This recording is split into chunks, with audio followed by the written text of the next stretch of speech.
Hello and welcome to part one of the roundtable discussion. Yes, we've got all the cast of characters.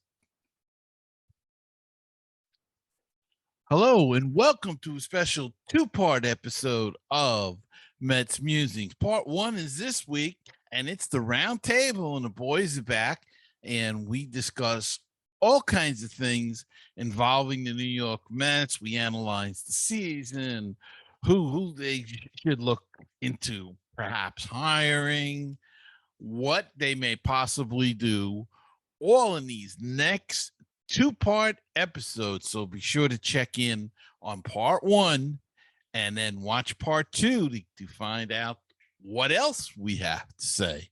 This bit of news, the Milwaukee Brewers general manager, who was being considered by the Mets today, asked the Mets not to consider him for a job. So the Mets are shot down again.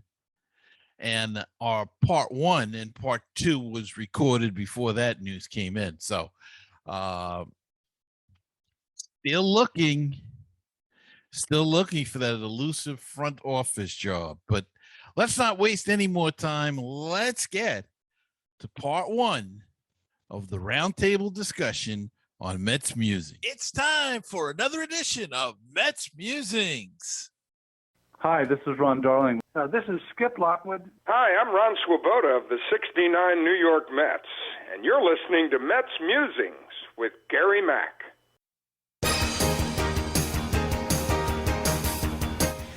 Now it's time for some New York Mets baseball talk. Here's Gary Mack bringing you the latest news and analysis from Mets Nation and the world of baseball on another edition of Mets Musings.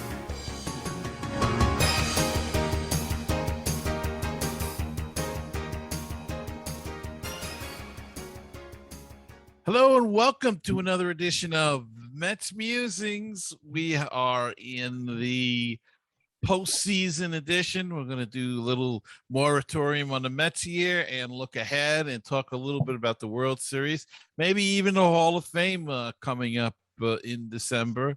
And joining me to talk about all of those subjects, we've got our usual roundtable guys here to discuss it. From Baseball and Barbecue, we've got Len and Jeff. Hi, guys. Hello. And, of course, as usual, filling out the roundtable is my good friend and former co-host, Barry Newman. Barry, welcome back. Hey, Gary. Hey, Jeff. Hey, Len. Hello, Barry Newman.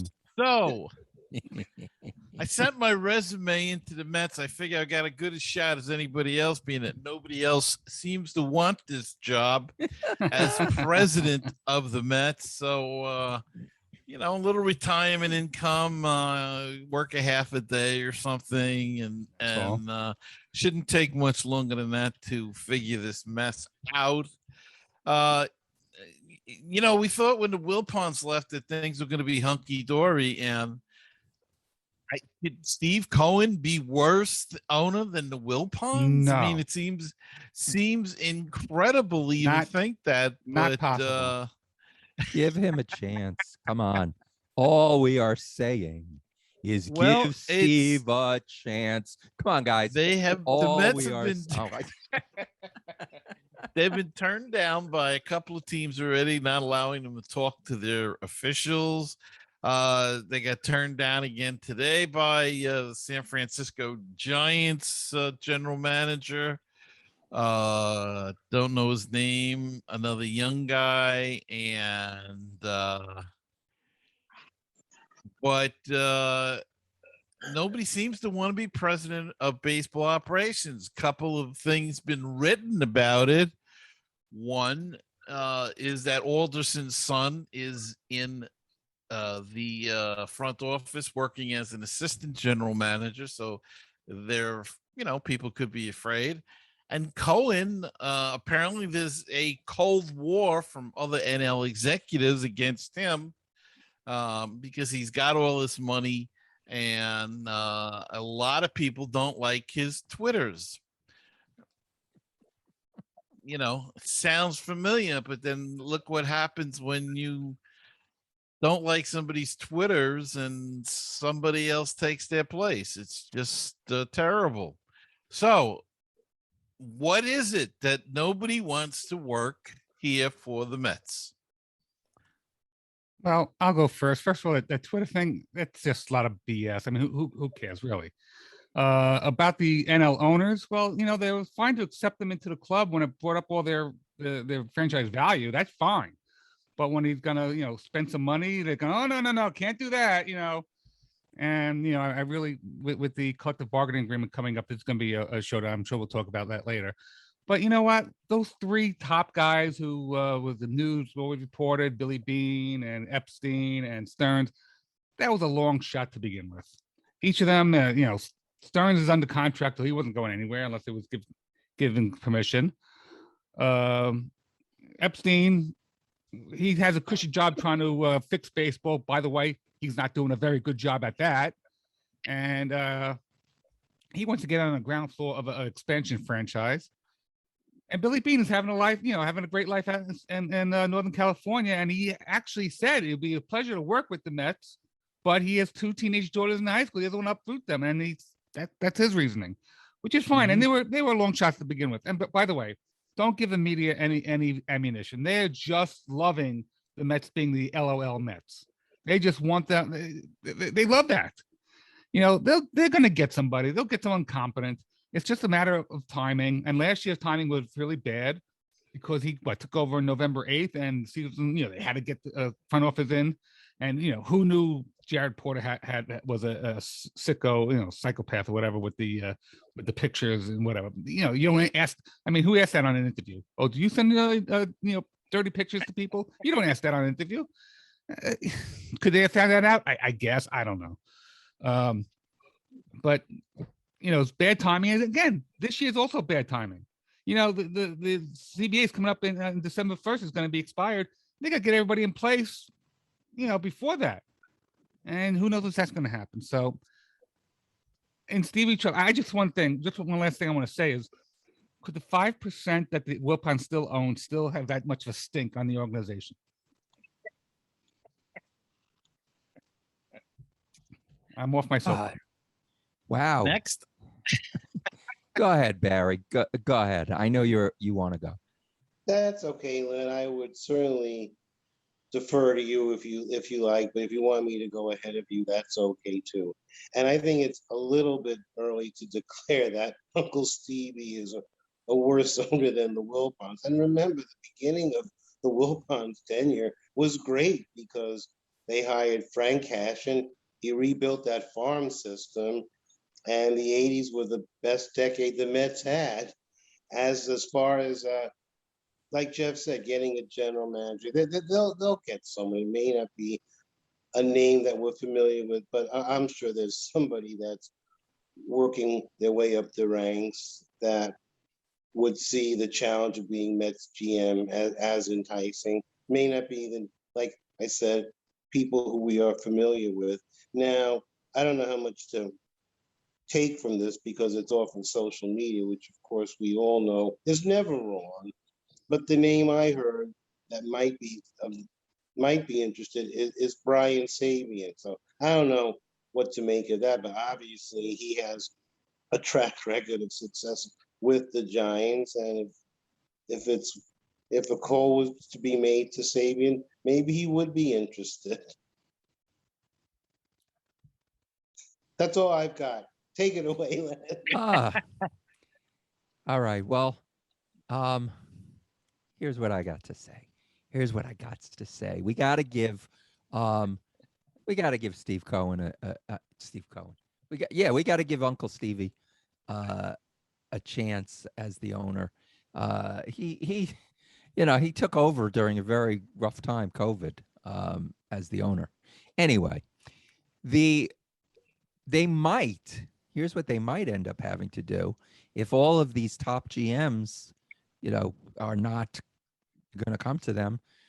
So they need to go in and they wouldn't have to ask permission in most cases, get the assistance, I'm not going to say names, but the Tampa Bay Devil Rays might have someone, or the Dodgers, or, the Braves, or get someone in that organization who has been getting their feet wet. And it's not ideal because I really would prefer someone with a track record, but that might be the way that they have to go. And then they really just have to maybe guide them along. Don't just give them don't just open up the store to them, take them in the store and show them around a little bit until they're comfortable and then let them go. But that's what they might have to do. So, but I'm feeling good about the whole situation. I think that everything's going to work out great. I'm trying to counteract some of that negativity I heard before. I have two names that I like to throw out there. One's it's not going to be popular, or at least one of them. But what about Jeff Luhnow, the one who built the Astros, and he was thrown out because of the cheating scandal? By the way, all the players are okay; they can play.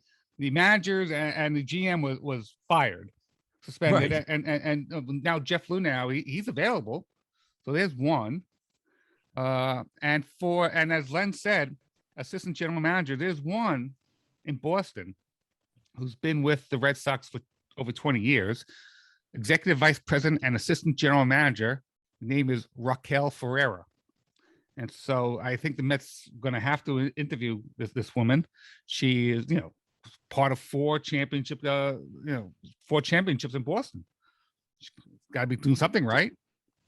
Yeah, that's a great idea. And by the way, what you said just now, I agree. The players, they're still playing. Altuve still hasn't taken his shirt off. He goes home and he doesn't take his shirt off. He showers with that shirt. I mean, so you're right. Give damn good players they are too that used the team. Let me tell you, they are, and they've got a damn good manager right now. But that's another. That's right. Yeah, that's right. Dusty gonna get the bugaboo. Is he on a 1-year contract? Does anybody know? I believe so. I think this was the last year of his contract. Yeah, he is 72, but he's not leaving it. He's not leaving the Astros. This is his last job. No, he should. This should be.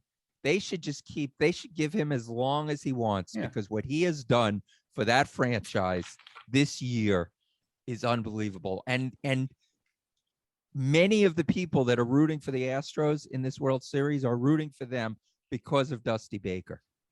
Let's face it. Well, I think I'm going to root for the Astros just for the fact to shut up to all the people that booed them all year and criticized them. Though, isn't it interesting just to divert from the Mets just a tad, and that Atlanta's in? I find this to be hilarious. Rob Manfred has got to be pulling his hair out, cursing the gods of baseball for letting the Atlanta Braves get into the World Series. So he took one game away from them, but now they're getting 3. Eat it, Rob. And the only thing better than that would have been a Rays Brewers World Series. Imagine the interest nationwide if those teams had gotten in. And Jeff, I like that idea that you put forward about, it's Raquel Ferrara was her name, I believe. Yes. So that would be a tremendous PR alone move for the Mets to make. And clearly she's qualified, like you said, having been a part of several Red Sox championships. But now, would you move her up to the president of baseball operations or general manager? General manager. Yeah, general manager. Yeah, general manager. Because they're looking for both. Right. It'll be general manager. So look, I'm okay with that. I'm okay with Sabian. Whatever they want to do, but they've got to make a move. I mean, it looks bad that everybody's turning them down. As you said, they're going to have a small window between the end of the World Series, which is what, if it goes 7 games, is November 2nd or 3rd, and the December 1st contract expiration. So it's going to be tough. Well, today, let's continue along here. Yesterday or today, the Cardinals announced that they hired the manager already.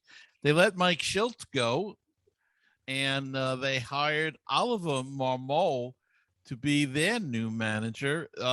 Do you throw Mike Schultz in as a potential Mets manager? I've heard some other names. Is it Joey Cora? Is that the one that's not managing in Boston? Right. It's Alex, right? Alex in is managing Boston, yes. Joey Cora has been a name that's popped up. Now Mike Schultz. What do you guys? I mean, it's hard to say because we don't know who they're going to bring in as general manager or as president of baseball operations if they bring in both. But what about the candidates for managers' jobs? Well, I think it's really a non-starter until we get a general manager. I mean, well, you mentioned Brian Sabian, and then his was linked to Bruce Bochy, right? Yeah. We heard Beltran, and now you bring Cora. There's several very good candidates. Schultz is one. You have the ones who worked for Bochy. Bam Mulins. He was actually the Mets bench coach last year. Mm-hmm. So he can be one also, but I think it's all premature until they get a GM. And just to mention of Bruce Bochy, I just had to adjust the size of my hat. Well, he can get Jay Horowitz's old ones, Right. They need a disciplinarian or somebody, excuse me, who's going to, that's the stage they're in. They had some, it's that whole circle. Now it's the disciplinarian. Then they'll wear out their welcome, and then they'll get in a player-friendly manager. But right now, they need somebody to set the tone, to say this is how it is. Not so much that the players are going to hate them, but I think that with this team, that's what they need. Not sure who that's going to be, but that's what they need. And Jeff said, it's a non-issue until the Mets hire a GM. And like you both said, or like you all said, it's time for the Mets to bring in someone on the manager side that the players can respect. All we heard last year as the Mets were free falling is how good a clubhouse it was. And to me, that means it's like a country club atmosphere and there's no accountability. And remember when Mickey was hired, how he was going to say how much he loved the players. Well, of course he loved the players, and they probably loved him. They probably laughed at him behind his back. And Louis Rojas turned out to be pretty much Mickey Callaway 2.0. Same thing. It's time, like you guys said, to get an experienced guy who the players, if not fear, at least can respect. Who that guy is, who knows? But Schultz is not a bad choice. He comes from a winning organization. If he's interested in the job, he is certainly warrants an interview. Another guy, I think I might have heard one time, but barely anything after that, is John Gibbons. He managed the Blue Jays for over 10 years. He's been in the playoffs a few times. There's another possibility that I think might be a good choice for the Mets. But it has to be someone that experience the players, who the players can respect, and for God's sake can actually manage a game with his eyes once in a while, like the Braves manager does. I've got here. You ready? Are you ready for a Mets Musings exclusive? Here we go. All right. They're about to make the headlines. Willie Randolph. Oh, goodness. Willie Randolph. He would be a great manager for the Mets. He did it once. He could do it again. Bring back Willie. No votes for Wally Backman while we're at it. No. That's fine. Willie, come on. Willie Randolph. Okay. The guy knows baseball. Okay. Yes. I don't know what he's doing. He's been out of the game for a little bit.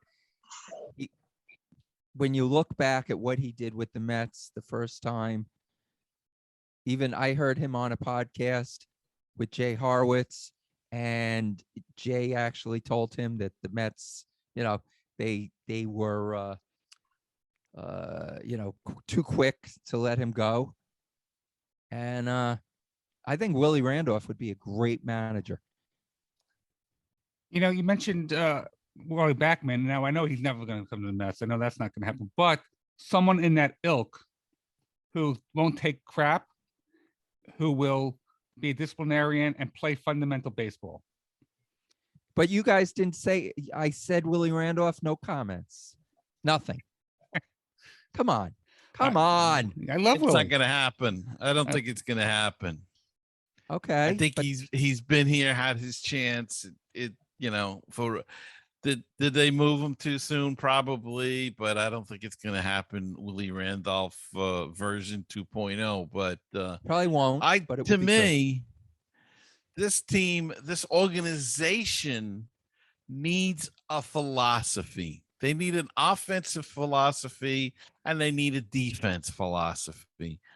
They just can't roll like this. And there was a very confusing article on MetsMusings online about fly ball rates and ground ball rates, and I couldn't understand the guy what he was talking about with this analytics crap. Because at one point he contradicted himself. They hit, I think it was the first year that Chili Davis hit, they hit more ground balls than fly balls, but they scored more runs. And then he went on to say something to the effect that, well, you can't blame Chili Davis for the change. What are you going to blame him for? They were scoring more runs. They were up on top of the league in runs scored. I couldn't understand what the point of the article was that the top teams, the teams in the playoffs, hit more fly balls than ground balls, and therefore the Mets should be hitting more fly balls than ground balls. They hit more ground balls than fly balls, and they're on the bottom of the league in runs scored. But what nobody took into account was strikeouts. I didn't see anything about adding strikeout ratio in there. That's what kills this team. If you don't mind, a little plug for baseball and BBQ, we just had on Ron Bloomberg, and I like Ron Bloomberg's philosophy of hitting. You see the ball, you hit the ball. Hit the ball. That's it. It's simple. I like that plug, though, Jeff. That was good. Thank you very much. Well, it's a great philosophy. Is that Baseball and Barbecue, the podcast? Yes. The Baseball and Barbecue, the podcast, and that would be episode what, 105 and 107? Yes. On Baseball and Barbecue, the podcast. There you go. All right. Clearing that up. So guys, I think we have to push back on the Wally Backman being the next manager. I think we spoke more emotionally and less logically when we brought that up the last time. First of all, like you guys said, it's not happening. And in baseball 2021, Wally Backman's act just won't work. The players are just too pampered. They're just what would you say? They're well, you know what I mean. But you can't have a Mickey Callaway or Louis Rojas there either. You have to have somebody in the middle who will command the respect of the players, but can still be the type of manager that can relate to the players and talk to them and get the most out of them. The one thing, say what you want about both Callaway and Rojas, they certainly never put their players in the best position to win. The way they managed the bullpen, some of the decisions they made that were just mind-blowing. And I never, before these past 4 years, heard Gary, Keith, and Ron criticize managers on the year like they did these past 4 years, but it was constant with them. So they just need to have, like you guys have been saying, a change in the culture. And Gary and Jeff and Lynn, I'll throw it a stat. You're gonna love this. Over the past 15 years, in fact, Ronnie would always talk about when the base runner goes to second base, he's in scoring position. Well, that's not necessarily true. And here's the stat. I forget where I saw it, but this is an amazing stat. Over the past 15 years, of the 30 teams, so 450 seasons, the 2021 Mets ranked 449th out of 450 in getting the runner from second base home, whether it be because they were too slow on the bases or they couldn't score from second base, or they get thrown it at the plate. But that's an alarming statistic to basically less than 50% of the time, when you would think it's almost automatic that the runner on second base will score on a base hit. But in the Mets case, 2021, it was well under 50% and 449 out of 400 out of 50. That pretty much should tell you everything you want to know about the Mets. Well, just so to bring everybody up to date with Wally Backman, the Long Island Ducks were eliminated in the championship series. They had a terrific year. Got to the finals of the Atlantic League again, won their division, but couldn't put away the Lexington team. They lost 3-1. So that was 6 days ago. So just I'd put that in there. Ty Kelly's on that team. Ty Kelly's on that team. Yeah. Look, Wally Backman would make a great manager probably somewhere, but the Mets are not in a position where they could have controversy like that. Okay. It's one thing to take someone who's been doing it in a system as an assistant, studying at the, with the person in charge. That's different. But Wally Backman, even I mean, I said Willie Randolph, but even that, because then he's been out of the game and whatever. I mean, but maybe he'd work out. I mean, look, Joe Torre was brought into the Yankees. Everybody questioned that.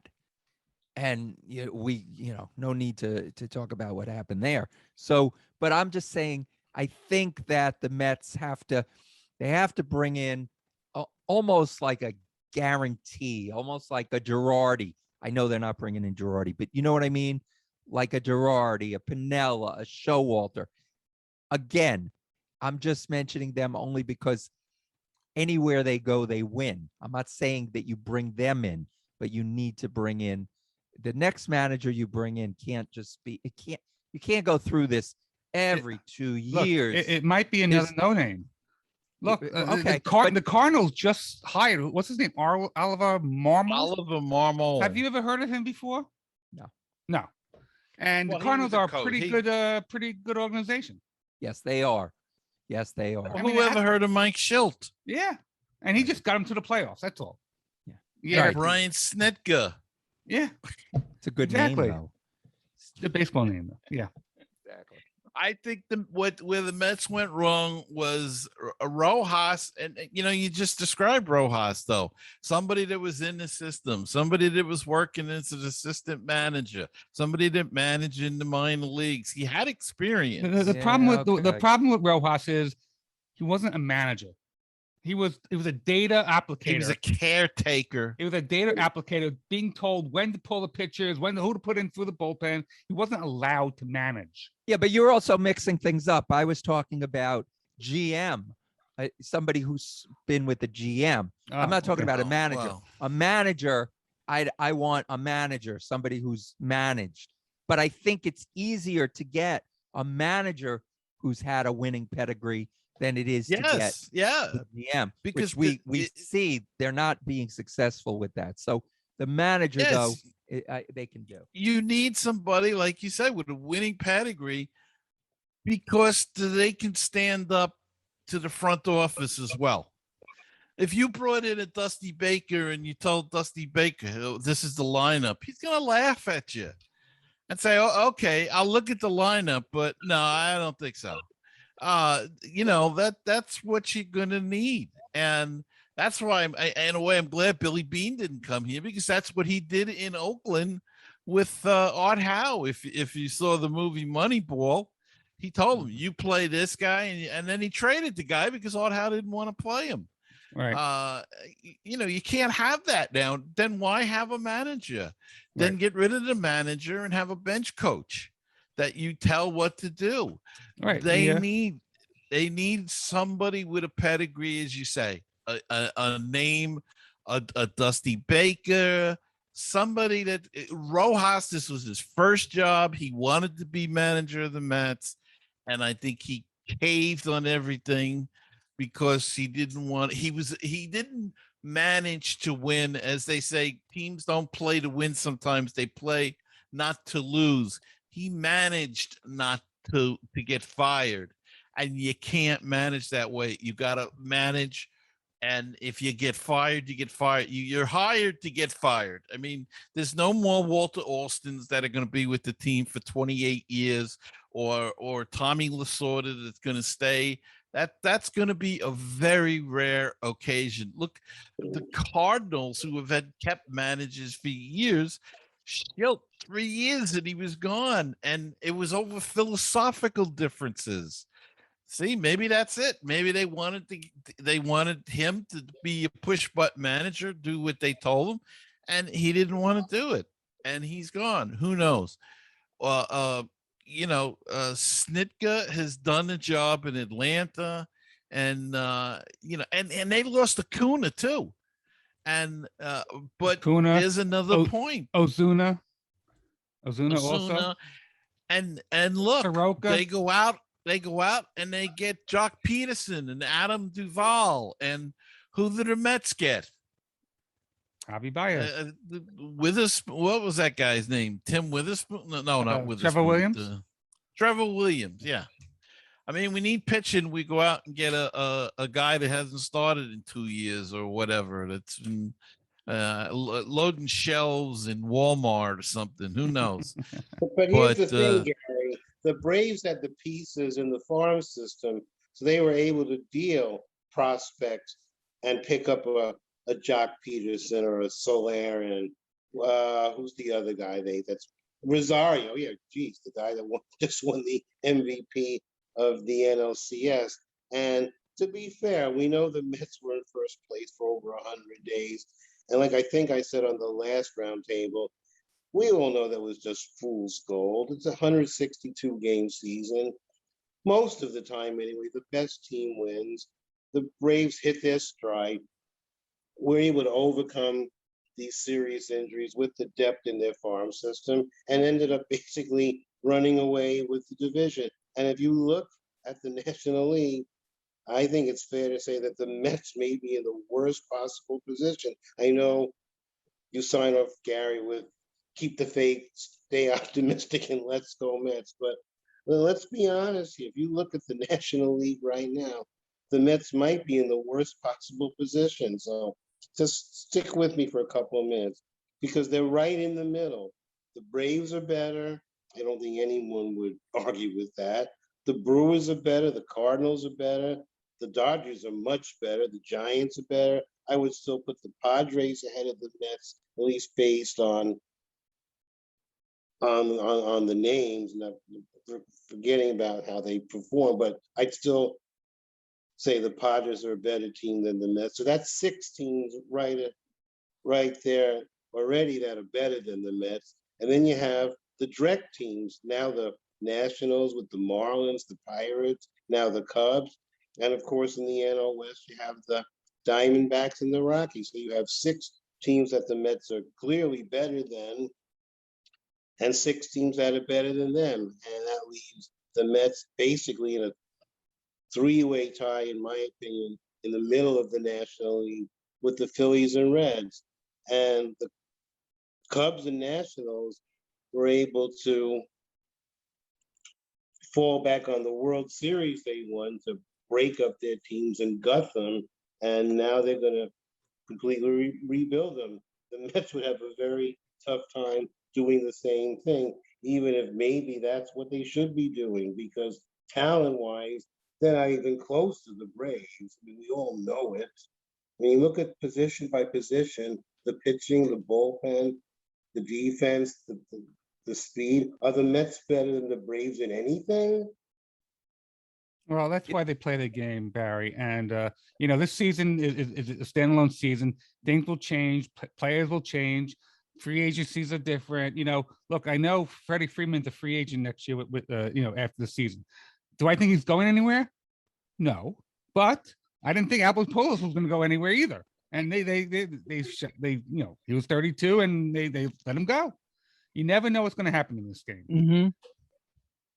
Especially if they win. If they win, they could say, you know what, we don't have the money for Freeman, so we got this championship. That's going to serve us a couple of years. We'll get a couple of years of the fans not turning on us, and we'll let him walk, and who knows where he might go. I'd grab him here, to tell you the truth. Can I just bring back something with the Mets general manager? I just want to point out that less than a year ago, I guess it was November of 2020, when right after Cohen took over and all this, they hired a guy named Jared Porter to be their general manager. And at the time, it was a great hire. People said this was a really great hire. He knew scouting, he knew the game. No one knew about his other life. Let's put that out there. But at the time, it was a great hire. Nobody complained. We were on this, okay, we're going to go someplace. You just don't know. You just don't know. So, this next hire they got to get it right. I mean, they got to get it right. Are they gonna have to hire a GM, or are they gonna give their current GM another chance? Oh, the one that's another question. Zach Scott. It was one time. Yeah, I get it. I mean, as far as we know, it was one time. Tony La Russa got caught spring training last year. Good point. And with they a did. DUI. Did they disciplinary him? No, he went to the Magic playoffs. No, Gary, still... let's here's something else controversial. I'm gonna say. All right, these are the things that people are gonna tune in to hear. All right, here's the big one. Take one of these chips. Okay, take one of these beautiful toys that nobody wants to get rid of, and trade them and build up a little bit of your farm system, or get a couple of good pieces. Okay, it's enough already. We have, and this year he didn't even play, but we've got DeGrom, who every fifth day, yes, it's great. We have him, and you mentioned at one point Alonso, I think on the last show. We are in love with our players, and if we want to win, I think that the next GM, whoever's making the deals, has got to get these one player. Baseball is not basketball. It's not one or two stars on the team. And I think the Mets are too star driven. We have Pete Alonso, who, hits a lot of home runs and, wins the home run derby. And we've got DeGrom, who everybody loves DeGrom. But if you can get something for these players, and I'm not talking about just one for one, but I think they're holding on to one or two players and they're never getting anywhere. It's year after year. It's time.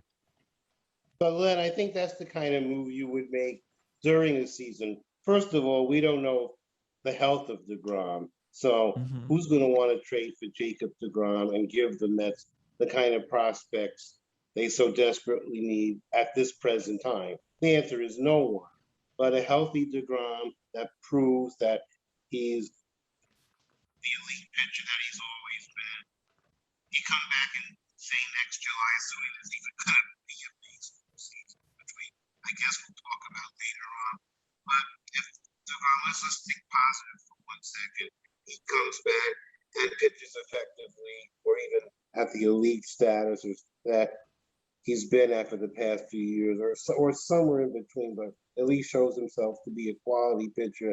To move him for prospects, I have no problem with that at all. In fact, I remember in 2018, we were talking about that very thing about moving DeGrom when he was in the middle of his first historic season. Now it may, unfortunately, be too late because we don't know if he's ever going to be the same pitcher he was. And it's a shame. A healthy DeGrom would have put the Mets in a better position, of course, but realistically, I just think the Braves are just a much better team, and even a healthy DeGrom would have got the Mets closer this year, but they would not have gotten into the playoffs anyway.